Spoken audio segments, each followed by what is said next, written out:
오늘 우리에게 주신 하나님의 말씀 보도록 하겠습니다. 오늘 우리에게 주신 하나님의 말씀은 시편 19편 1절에서 6절까지 말씀입니다.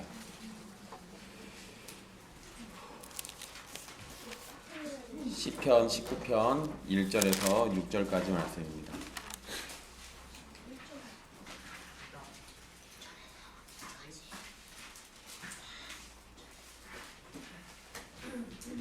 귀하신 하나님의 말씀 받들어서 읽도록 하겠습니다.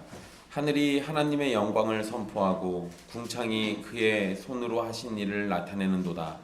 날은 날에게 말하고 밤은 밤에게 지식을 전하니 언어도 없고 말씀도 없으며 들리는 소리도 없으나 그의 소리가 온 땅에 통하고 그의 말씀이 세상 끝까지 이르도다. 하나님이 해를 위하여 하늘의 장막을 베푸셨도다. 해는 그의 신방에서 나오는 신랑과 같고 그의 길을 달리기 기뻐하는 장사 같아서 하늘 이 끝에서 나와서 하늘 저 끝까지 운행하며 그의 열기에서 피할 자가 없도다. 아멘. 이 말씀은 살아계신 하나님의 말씀입니다. 지난주까지 우리 사도행전의 말씀을 마치고 오늘부터 당분간 시편 말씀을 함께 살피게 될 겁니다. 이전까지 살폈던 시편 설교는 18편까지였습니다. 그래서 오늘부터는 시편 19편을 살피게 되는데요. 시편 19편은 우리가 신학적으로 일반 계시라고 부르는 것과 특별 계시라고 부르는 이 중요한 주제가 한꺼번에 노래로 나와 있는 중요한 시편입니다. 시편의 길이는 굉장히 짧습니다. 그렇게 길진 않지만 가지고 있는 의미는 그 길이에 비해서 매우 큽니다. 그래서 한 구절씩 살펴보면서 19편에서 무엇을 노래하고 우리를 가르치고 있는지 함께 살펴보려고 합니다. 오늘은 이 전반부 일반 계시와 관련되어 있는 말씀을 먼저 살필 거고요. 다음 주는 특별 계시와 관련되어 있는 말씀을 살필 겁니다. 상식적으로 알고 계시면 좋을 텐데요. 시편 19편하고 시편 119편은 우리가 율법을 찬양하는 율법 찬송이라고 우리가 보통 부릅니다. 그래서 율법을 찬송하고 있는 하나님의 말씀에 대한 시편이에요. 그래서 19편과 119편은 의미상으로는 두 가지가 서로 연결이 됩니다. 물론 119편이 시편에서 가장 길죠. 근데 그 긴 내용들이 전부가 다 하나님의 말씀이 우리에게 어떠한지를 알려주고 있고요. 시편 19편도 동일합니다.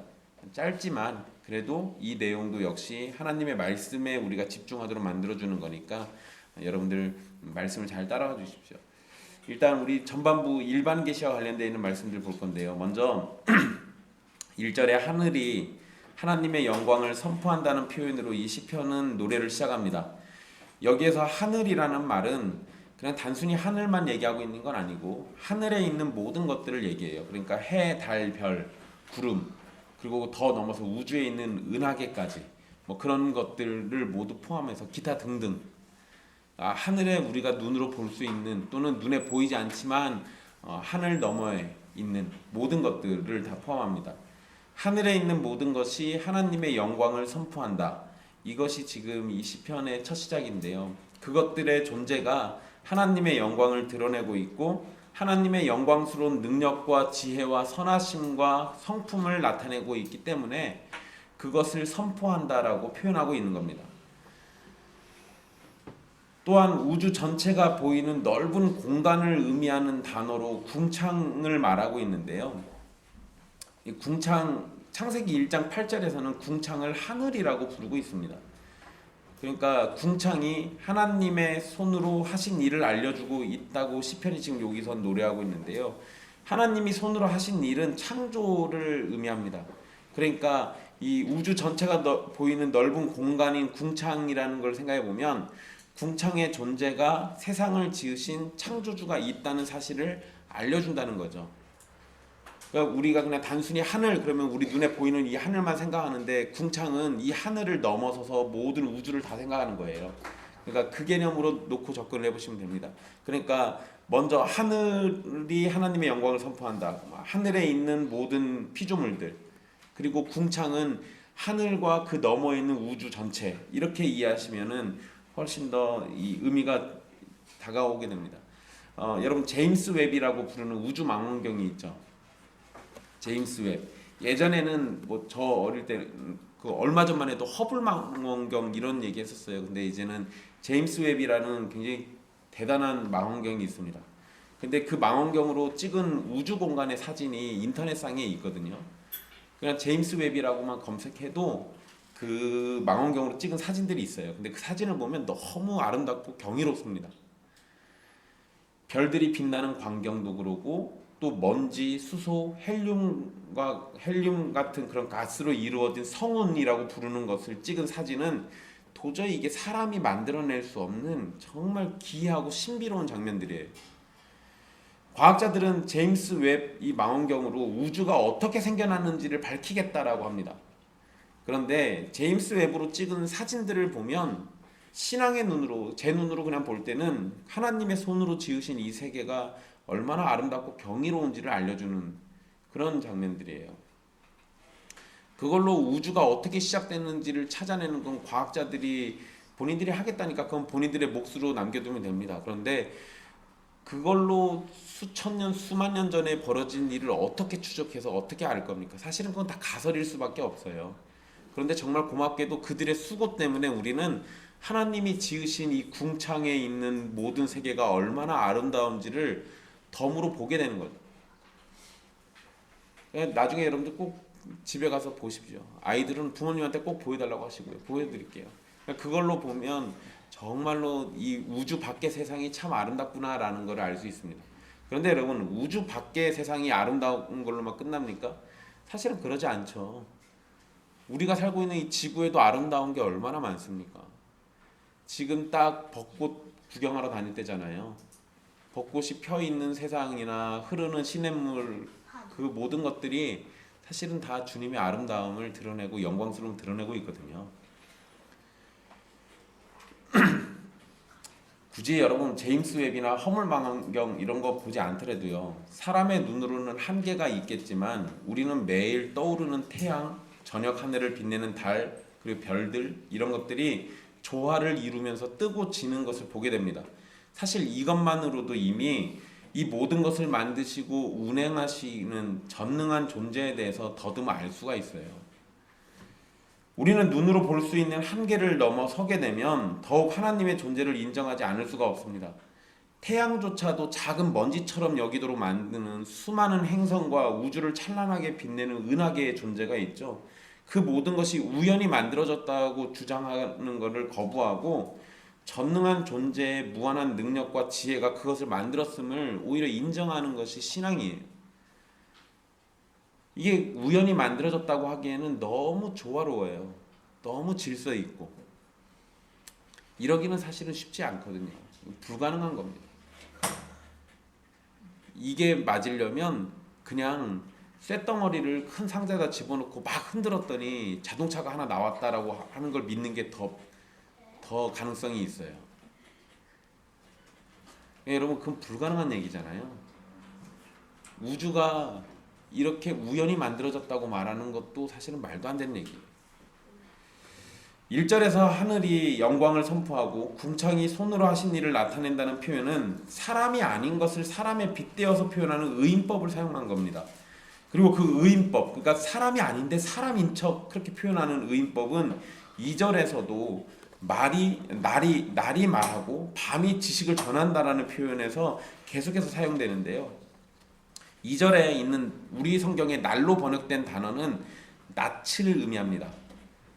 그러니까 날로 이해하지 마시고 그냥 낯으로 이해하세요. 그러면 2절에서는 낮과 밤을 사용해 가지고 이야기하고 있는 건데요. 낮과 밤을 더하면 그냥 온전한 하루가 되죠. 그러니까 이 개념을 잘 따라오시면 됩니다. 그러니까 낮과 밤을 더하면 온전한 하루가 되는 모든 시간이 되는 겁니다. 그러면 낮이 낮에게 말하고 밤은 밤에게 지식을 전하게 되면 절대로 끝이 없는 무한한 반복이 되는 거죠. 낮 동안은 낮이 낮에게 계속 얘기해요. 밤이 되면 밤이 밤에게 계속 지식을 전합니다. 그리고 밤이 끝나면 또 낮이 되겠죠. 그럼 다시 또 돌아오는 거예요. 그러니까 이 이야기는 사실 끝나지 않는 무언가를 얘기하고 있어요. 게다가 2절에 보면 날은 날에게 말하고라고 할 때 그 말한다는 표현이 있잖아요. 그 단어가 쏟아져 나온다, 분출한다 이런 의미가 있어요. 그러니까 이 표현은 마르지 않는 샘물에서 물이 계속 솟아오르는 걸 의미합니다. 그러니까 낮이 낮에게 말하는 건요 끝나지 않아요. 근데 그거하고 비슷하게 밤은 밤에게 지식을 전한다라고 돼 있잖아요. 저것도 역시 마찬가지인 거예요. 끝나지 않고 계속 무언가가 솟아오르고 나오고 있는 거예요. 이걸 1절과 연결해 가지고 이해해 보면 낮과 밤은 단순한 시간을 넘어서 낮과 밤에 볼 수 있는 모든 걸 의미하는 거겠죠. 그리고 이것은 하늘의 모든 것과도 연결됩니다.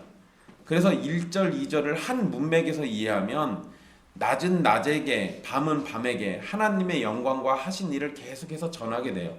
우리가 마주하는 모든 날들과 모든 창조 세계가 하나님의 영광과 하신 일을 계속해서 나타내고 있는 것이고, 낮과 밤이 끝나지 않는 것처럼 하나님의 영광과 하나님의 일하심은 결코 끝이 없다는 것을 알려주는 겁니다.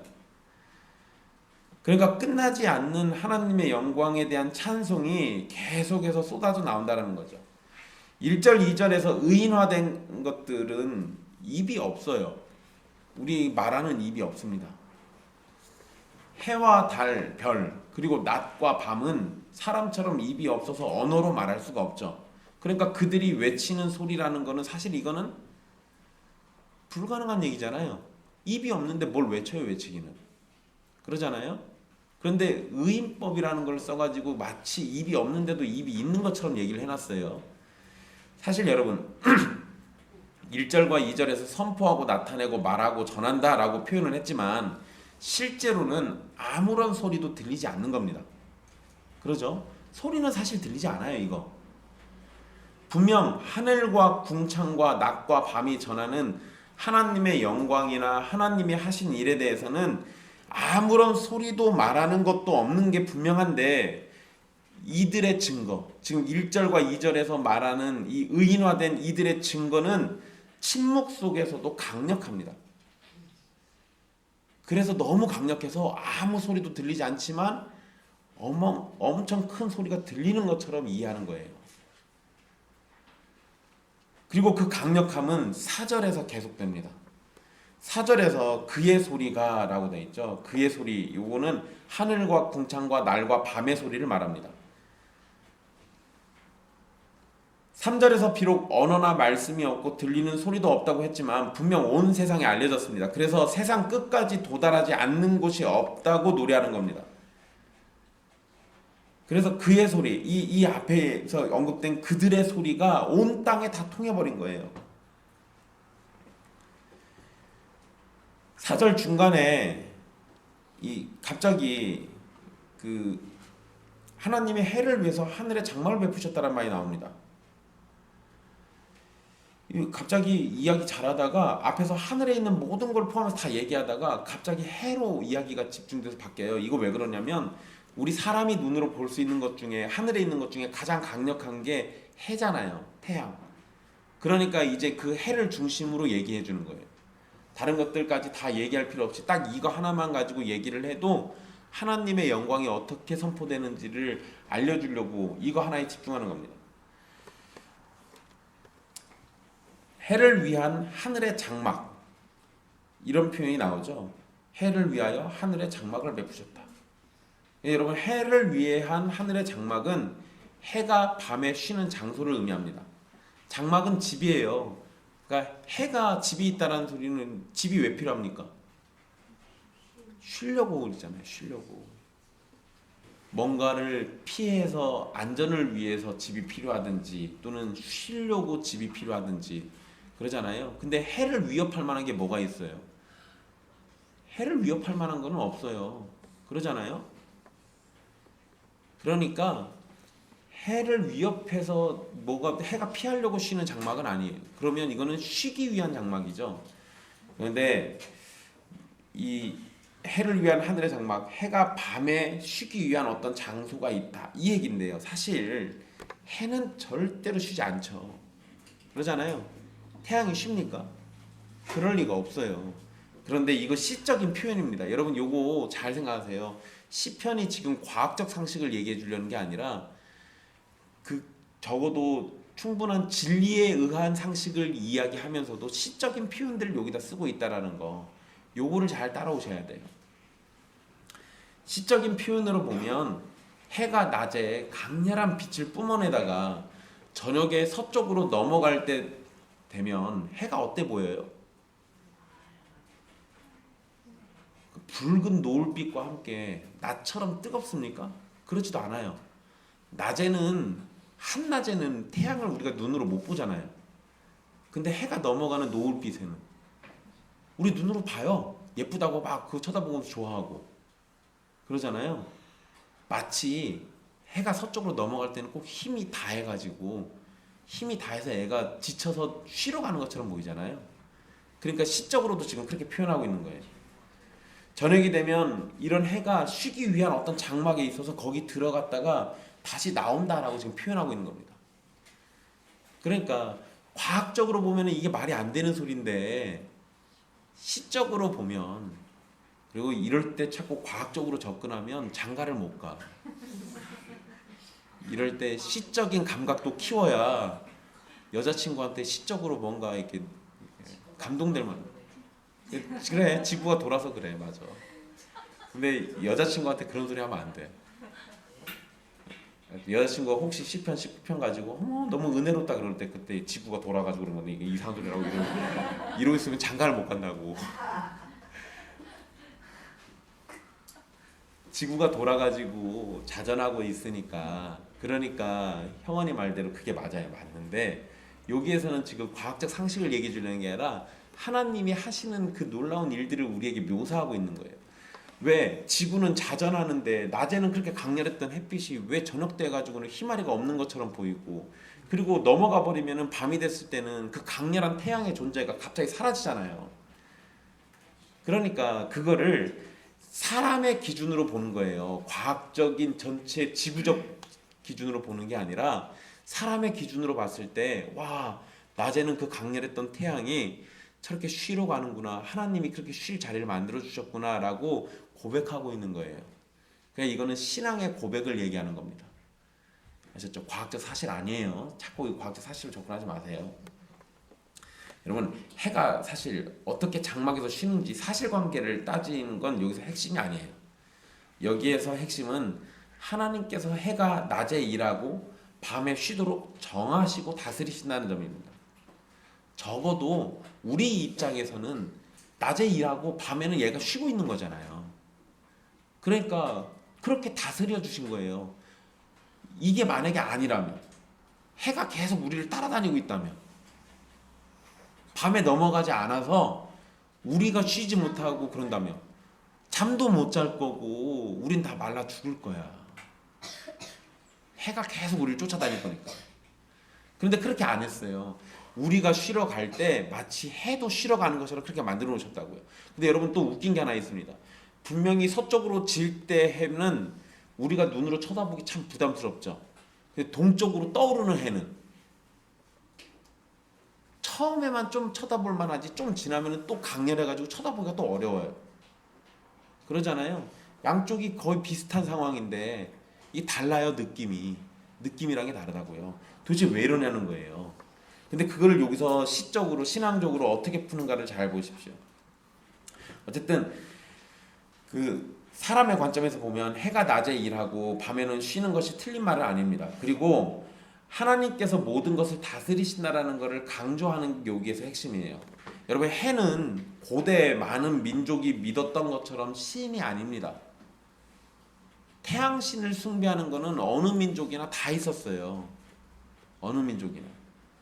그저 하나님의 피조물일 뿐인데 이 태양이라는 존재를 너무 높여가지고 가장 위대한 신으로 여긴다고요. 태양의 존재는 그것을 지으시고 장막에서 쉬도록 정하신 하나님의 영광을 드러내는 것 뿐입니다. 그런데도 사람들은 해를 보고 태양신을 생각하는 어리석음을 보여요. 이러면 안 되는 거죠. 5절 6절에서 해가 아침에 떠오르는 것을 신방에서 나오는 신랑과 같다라고 표현합니다. 결혼식을 한 후에 첫날 밤을 보낸 신랑을 신방에서 나올 때, 그 신랑이 신방에서 나올 때 그때의 모습과 같다라고 지금 얘기하고 있는 거예요.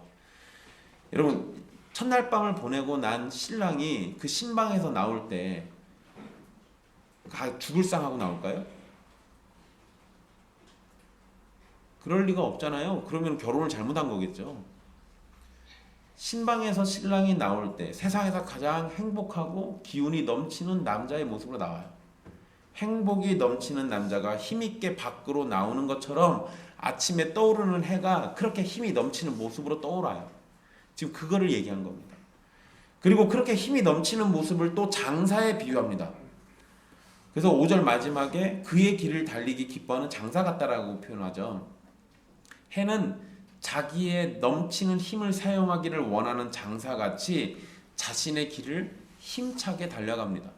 지금 그 표현하고 있는 거예요.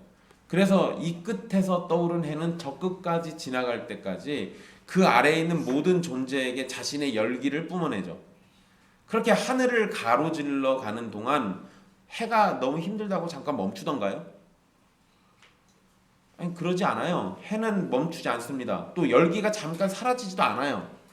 구름에 가려가지고 먼지에 가려서 햇빛이 안 보일 수는 있어도 햇빛의 열기가 뿜어져 나오던 열기가 힘들다고 잠깐 쉬거나 이런 건 없습니다.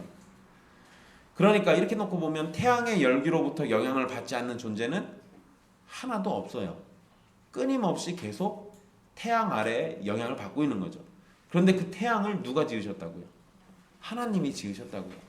그렇게 열기를 뿜도록 누가 해주셨다고요? 하나님이 하신 거라고요.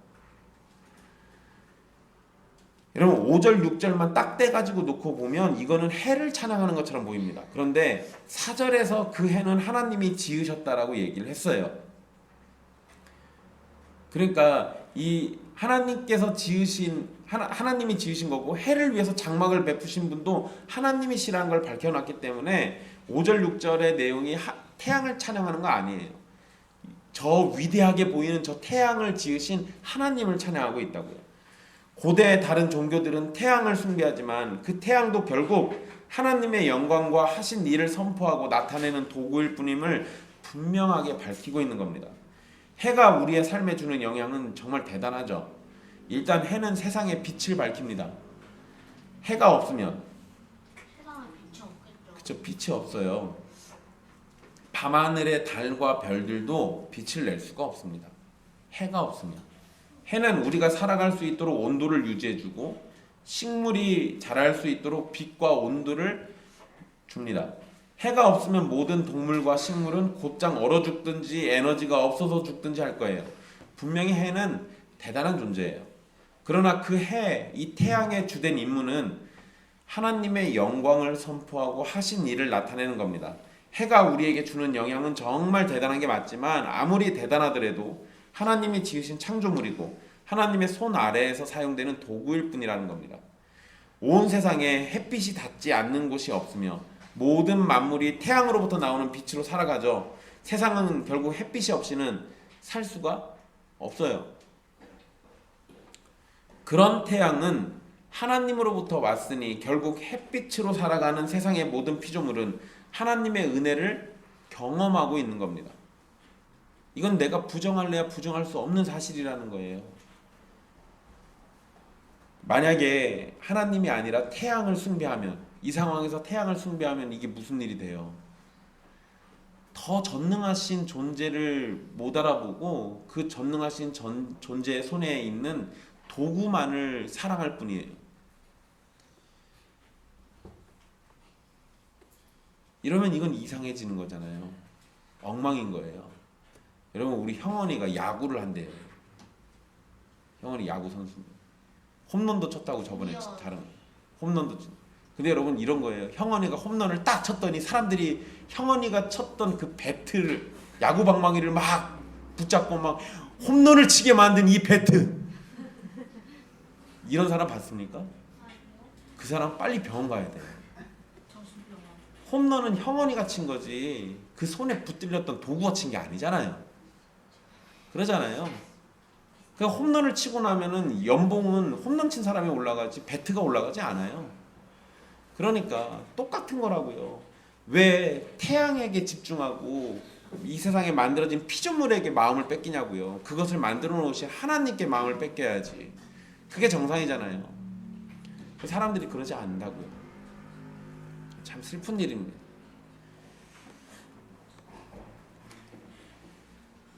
햇빛을 비추는 태양은 하나님의 영광을 보여주는 겁니다. 해는 매일 동쪽에서 떠올라서 서쪽으로 치죠. 해는 성실하신 하나님을 보여주는 거예요. 또 해가 매일매일 햇빛을 비춰주잖아요. 성실하신 하나님이 우리를 매일매일 사랑하신다는 걸 보여주는 겁니다. 그래서 성도는 하늘의 태양을 보고도 하나님의 영원하신 사랑을 깨닫게 되고 따스한 햇볕 속에서 주님의 사랑의 손길을 느끼게 되는 겁니다. 동시에 모든 이에게 은혜를 베풀고 계시는 하나님을 계시해주고 있기 때문에 자기 마음대로 살면서 하나님이 아닌 자신을 왕처럼 생각하고 살아가는 모든 사람들은 자신의 죄와 무지함을 핑계할 수 없어요. 저는 하나님 몰랐는데요. 아니 당신에게 해를 줘서 살도록 해주신 분이 있었다니까. 왜 그거를 무시하냐고요. 저는 하나님에 대해서 들어본 적이 없습니다. 아니 너에게 수많은 피조물들 통해 가지고 하나님의 존재를 보여줬는데 어떻게 들어본 적이 없다는 소리를 하냐고. 그럴 수 없다는 거예요. 그래서 여러분 사도 바울이 로마서 1장 20절에 이렇게 표현합니다. 창세로부터 그의 보이지 아니하는 것들 곧 그의 영원하신 능력과 신성이 그가 만드신 만물에 분명히 보여 알려졌나니 그러므로 그들이 핑계하지 못할지니라. 하나님의 능력과 신성이 세상 만물 가운데 분명하게 보여졌습니다. 그것을 깨닫지 못하는 것은 사람들의 문제지 하나님의 능력이 없어서가 아니라는 거예요. 온 우주가 어떤 일정한 질서를 따라서 움직이고 그 안에서 살아가는 사람들은 온 세상이 거대한 능력에 의해서 일정하게 움직여지고 있음을 보게 됩니다. 당장 우주에서 벌어지는 질서로운 모습을 살피지 않는다고 하더라도요. 하늘에 태양이 뜨고 지는 것만으로도 우리는 하나님께서 일정한 규칙으로 태양을 움직이신다는 걸 알 수 있죠.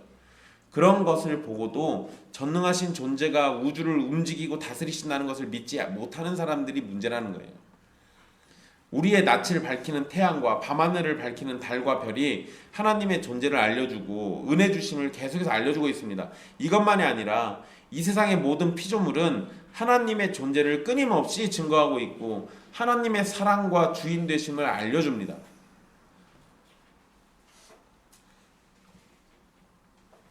햇빛이 우리를 덮을 때 태양의 온기가 온 세상을 덮음을 느낄 때 그 모든 것을 허락하시고 주관하시는 하나님께 경배하고 죄악된 삶을 끊어내고 속히 돌아와야 하는 거예요. 당신은 죄인입니다. 회개하십시오. 이 소리를 안 듣더라도요. 나에게 변함없이 은혜 베풀고 있는 저 햇빛 그 너머에 하나님이 계시다라는 것을 계속해서 증거하고 있으니까 내 마음대로 산 사람들은 속히 햇빛 아래에서 주님께 다 회개하고 돌아와야 합니다. 자연 만물은 계속해서 하나님에 관한 지식을 온 세상에 알려줍니다. 날은 날에게 말하고 밤은 밤에게 지식을 전달하는 것이 끝나지 않는 것처럼 하나님의 영광은 온 세계 만물을 통해서 끊임없이 공급되고 있는 겁니다. 그리고 그러한 지식은 온 세상에 있는 모든 만물을 통해서 증거되기 때문에 절대 빈약하지 않고 풍성합니다. 해와 달과 수많은 별이 하나님을 증거하고 하늘의 새와 바다의 물고기, 육지를 뛰어다니는 짐승과 벌레들, 봄에 올라오는 새순부터 가을에 떨어지는 낙엽까지 하나님을 증거하지 않는 게 하나도 없어요. 작은 땅콩 하나를 가지고 사람들이 얼마나 많은 연구를 하고 있는지 아십니까? 땅콩 박사 있죠? 조지 카버. 땅콩 박사. 예, 여러분. 그 사람 참 대단한 사람이긴 해요. 근데 그 땅콩 박사가 그렇게 연구를 해내가지고 땅콩 박사라는 이름을 받았는데 그런데도 아직도 땅콩에선 찾아낼 게 그렇게 쏟아집니다. 웃기죠? 그 작은 땅콩에서 별의별 게 다 튀어나오고 있어요. 신기한 일이에요. 여러분 인터넷에 검색해보면 작은 땅콩이 우리 몸에 얼마나 좋은지에 대한 설명들이 막 쏟아지거든요. 이미 충분히 넘치도록 연구가 된 것 같은데 여전히 땅콩에 관한 연구가 계속됩니다. 과학이 발전하면 발전할수록 땅콩이 가진 효능과 가능성이 계속해서 발견돼요. 왜 그럴까요? 아직 많이 있는데 모르니까. 그렇지. 예를 들면 다이아몬드보다 좀 더 두꺼운 물. 뭐 그래 알았어. 여러분 땅콩은 작지만 그 안에 담긴 하나님의 솜씨는 끝이 없어요. 그러니까 찾아도 끝이 안 나는 거예요. 뭘 보여주는 겁니까? 낮은 낮에게 말하고요, 밤은 밤에게 말하고 있다니까요. 땅콩은 땅콩에게 계속 이야기하면서 자기의 존재를 계속 전달해주면서요, 우리는 그 안에서 하나님의 능력을 자꾸 찾아낸다고요. 땅콩만 그러겠습니까? 아니요, 그럴 리가요. 이 세상에 있는 모든 것들 중에 연구를 해도 끝나지 않는 것들이 계속 쏟아져 나오잖아요. 그게 다 뭘 보여주는 거예요? 정말 작은 것처럼 보이는 이 세상의 모든 피조물들조차도 하나님의 능력이 담겨져 있다 보니까 그 안에서 무한한 가능성이라는 게 자꾸 드러나는 거라고요. 그 존재들이 대단한 게 아니라 그 존재의 깃들인 스치고 지나갈 하나님의 숨결이 대단한 거예요. 그러면 하나님의 존재는 얼마나 더 영광스럽고 대단하겠습니까? 작은 땅콩에 여전히 우리가 알지 못하는 여러 가능성과 능력들이 담겨져 있다는 것은 그것을 정교하게 만드신 존재가 있다는 걸 알려주는 겁니다. 진화론자들이 하는 말처럼 이 세상이 우연히 만들어졌다고 하기에는 너무도 정교하고 치밀한 구조와 정확한 질서가 이 세상에 있어요. 그래서 전능하신 신, 어떤 절대자가 세상을 창조하셨고 다스리시고 있다는 건 분명한 사실이에요. 그리고 우리는 그 절대자가 하나님 아버지라고 믿고 있는 겁니다. 그렇지만 타락한 인간은 자연 만물을 통해서 하나님을 발견하지 못해요. 원래부터 불가능한 일은 아니었습니다. 인간이 타락하지 않았다면 우리는 떨어지는 낙엽이나 귓가를 스치는 바람으로도 하나님의 존재를 알고 경배했을 겁니다. 그러나 사람이 타락한 이후로 우리는 해와 달과 별이 신인 줄 알고 섬겼고, 지진과 홍수는 그런 자연재해가 일어나면 알지 못하는 어떤 신의 노여움인 줄 알았어요. 호랑이나 사자, 코끼리와 같은 맹수에게도 신의 자리를 내어주고 제대로 알지도 못하는 것들을 섬기면서 우상 숭배를 했습니다. 이게 얼마나 미련한 짓이에요. 얼마나 미련한 짓입니까? 이렇게 창조 질서를 통해서 모든 사람에게 하나님을 증거하는 것을 일반 계시라고 합니다. 일반 계시는 사람이 하나님의 형상으로 지음받았기 때문에 온 세상 만물의 질서 속에서 하나님을 발견하고 하나님의 일을 발견할 수 있는 것을 말합니다. 그러나 사람이 타락해서 자연스럽게 발견할 수 있는 것을 이제는 전혀 발견하지 못하는 상태가 되어버렸어요. 이건 지금 우리가 정말 비참한 상태라는 거예요. 생각해 보세요. 우리가 타락하지만 않았으면 길 가다가 내 귓가로 스치는 바람만 지나가도 하나님의 손길이 지나갔다고 얼마든지 알 수 있었을 텐데, 지금은 그런 걸 전혀 느끼지 못한다니까요. 밖에 나가서 햇볕을 한 번만 살짝 쬐도 그 따스함 속에서 하나님의 사랑을 충분히 알 수 있었을 텐데, 이제는 그런 걸 느끼는 게 쉽지가 않아요. 사람의 타락이 이렇게 위대하신 하나님의 손길을 완벽하게 못 알아먹도록 만들어 놓은 거예요. 정말 끔찍한 일이죠. 사랑하는 옛길교회 여러분, 눈을 열어서 온 세상을 다시 보십시오. 하나님의 손길이 닿지 않는 곳이 없습니다. 하나님의 숨결이 다스리지 않는 곳이 없습니다. 사람들에게 놀랍고 신기하게 보이는 태양은 그보다 더 놀랍고 위대하신 하나님의 영광을 우리에게 알려주고자 합니다.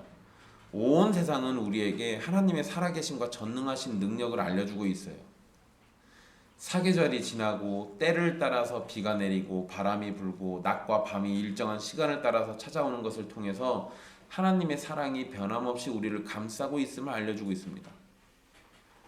여러분, 양력으로는 사실 잘 모르는데 우리 음력 달력 쓰면 절기들이 있잖아요. 우리 조상들이 찾아놓은 절기들. 기가 막히게 시간대가 늘어났다 줄었다 그런 것들 잘 맞춰가지고요. 오랜 시간이 지나면서 그거를 따져보니까 이런 변화가 있고 이런 질서가 있다는 걸 아니까 딱 거기에 맞춰가지고 절기를 만들어놨잖아요. 그거 찾아낸 사람들도 참 대단한데 이 온 우주를 움직이셔가지고 그 질서를 만들어 놓으셔서 사람들에게 깨닫도록 해주신 하나님이 더 대단하신 거죠. 그런 걸 놓고 생각해 보면 우리는 모든 것들 안에서 하나님을 발견하고 찾아낼 수 있는 겁니다.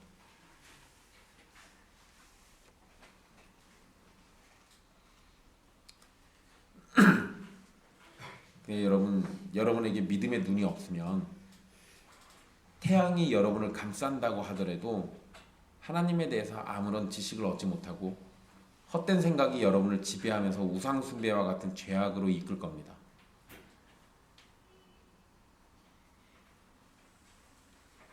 그러나 여러분이 믿음의 눈으로 세상을 다시 보면 여러분은 모든 곳에 담겨있는 하나님의 사랑을 발견하게 될 겁니다.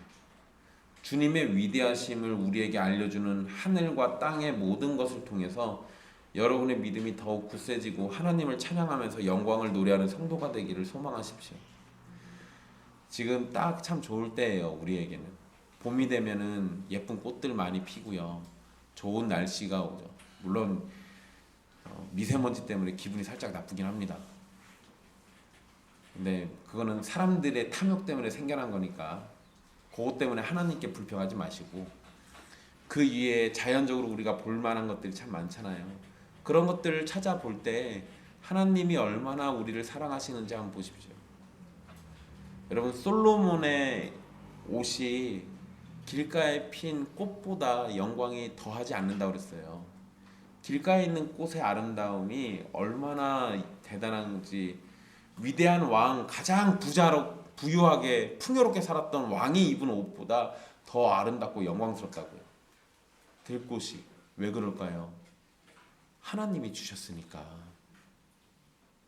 하나님이 주셨으니까. 그거를 지금 마음껏 누릴 수 있는 때가 우리 앞에 있죠. 물론 봄에만 그러진 않습니다. 여름이든 가을이든 겨울이든 어느 계절, 어느 시간이든 우리는 하나님의 사랑을 느끼고 알 수 있어요. 그것을 찾으십시오. 여러분들이 예수 그리스도로 인해서 믿음을 허락받았고 성령에 의해서 인치심을 받고 사는다면 이제 여러분들은 타락하기 이전의 영광을 다시 회복할 수 있거든요. 이전에는 미처 생각하지 못했다면 이제 다시 성령님께서 도와주셔서 눈이 열리기를 바라면서 세상을 다시 바라보세요. 얼마나 아름다운 세상인지, 얼마나 주의 사랑이 나를 가득 담아서 덮고 있는지, 주님의 은혜가 내 주위에 얼마나 가득 차 있는지,